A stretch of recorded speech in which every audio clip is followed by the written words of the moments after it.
I want to talk today about Wasatch Athlete Syndrome. And if you don't live in Utah in the Wasatch Range, then we can just call it year-round athlete syndrome.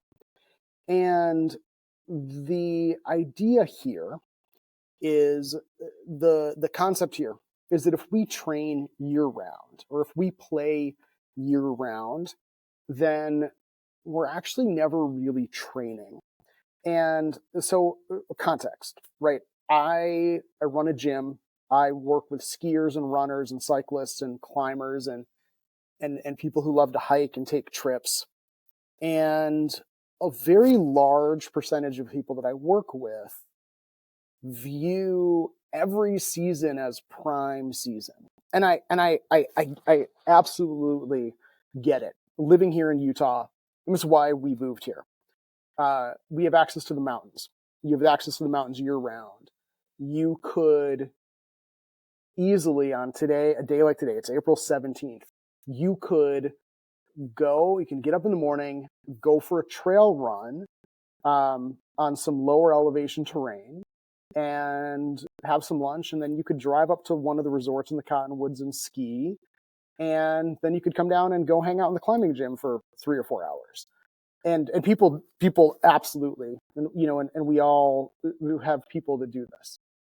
And it's one of the great things about living out here. But one of the problems with living in Salt Lake City, or living in a place where you have access to all of this play, and also maybe this is a little bit about ego, where we get really driven to be doing all the cool things because we can, and I know people who feel irresponsible if they aren't making the best use of all the access that they have out here. And I get it. Also, there is a problem. And this is what I call Wasatch Athlete Syndrome, or year-long athlete, or year-round athlete syndrome is maybe better, is that there's 3 or 4 main considerations that we tend to gloss over. And I see this really, really commonly in these athletes who are all in on the concept of being all in, rather than all in on a sport or maybe 2, or all in on longevity and durability. So let's just break this down, right? When I think about training, I think that we should be training at any given moment for performance, for durability, or for longevity. Performance is how much power can you generate, how much force can you apply to a climbing hold or to the mountain bike pedals, and also how long can you do that for? How endurant is your power? The second one, per durability, is just literally how durable are you? Can your body absorb forces that are kind of off kilter? Can you perform at a high level? And whatever high level means for you, do you have the durability in the hips, the knees, the ankles, the spine, the shoulders to be able to do that? And then the third big pillar here is longevity. Are you going to be able to do those same things for decades and decades and decades? And are you going to be able to maximize the quality of life for the last decade that you're alive? And and if you say, well, I'm probably going to, if you think you're going to live to 85, then it's like, well, what's your quality of life like when you're from 75 to 85? Do you want to be in a nursing home? Do you want to be in a walker? Do you want to use a walker? Do you want to use a cane? Do you still want to be able to ski? And depending on your age now, and depending on how you map out things and what your priorities are, then you're going to make different decisions about this stuff. I put durability and longevity above performance for myself now, because I got a kid, because my son is 3. And it's cool to be able to go ride bikes hard now, but it's going to be even cooler to go ride bikes hardish with him in 10 years, right? In 20 years. That's more important for me. And you don't have to agree, like you don't have to make the same decisions. But I think at some point we do have to make decisions. And so, what are the tenets of year-round athlete syndrome? Well, the first one is it is very common for year-round athletes to have a lack of zone 2 output. Zone 2 is a big conversation that a lot of people are having right now. Zone 2 is this idea, or what we usually mean when we talk about zone 2, whether we're talking about like Peter Attia or just, training for zone 2, we're generally talking about your power output just before your body starts burning higher levels of glucose and therefore producing more lactate in the working muscles.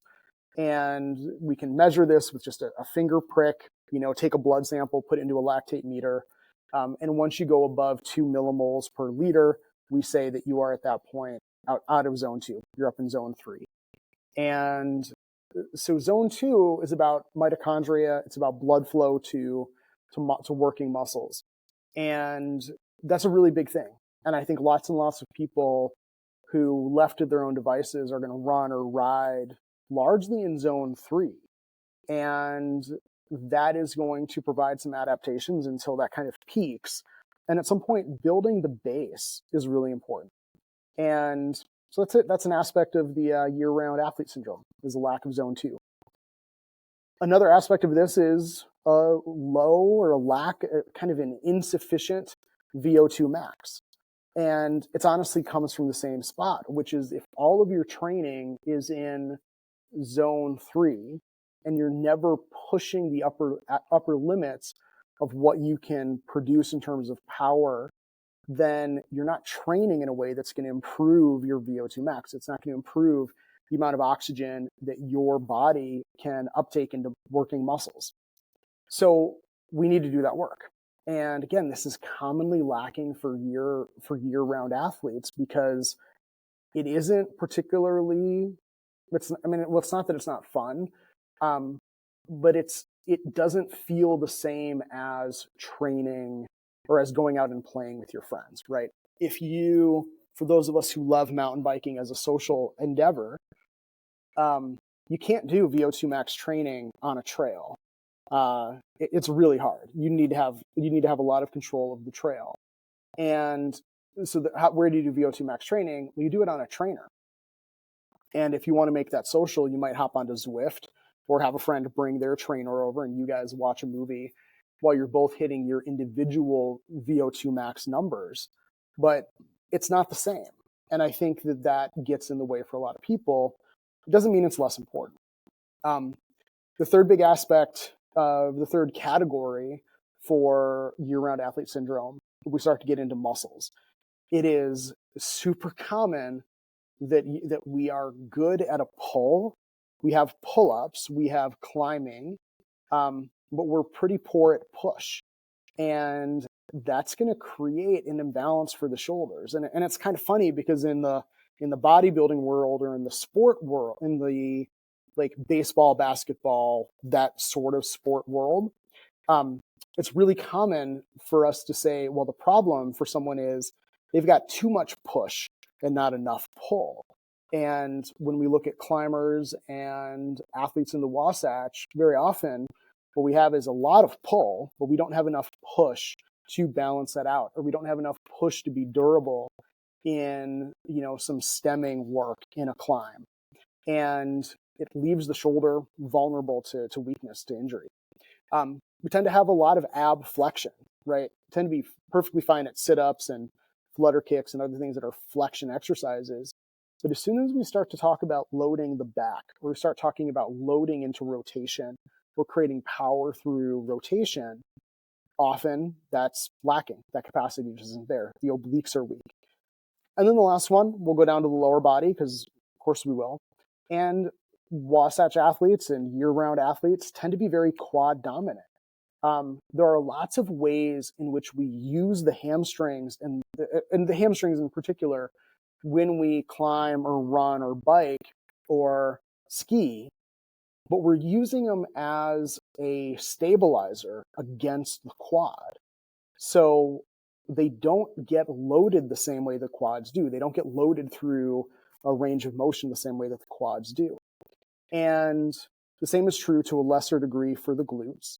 But lots of athletes can be, I had a conversation with one of my PT friends yesterday, and we were consulting. We were kind of in a three-way consult with a client of mine who had ACL surgery a year ago, has been in PT. We've been doing strength stuff, but like there's been something missing, and we needed the PT to kind of like give us a lead, right? And she did.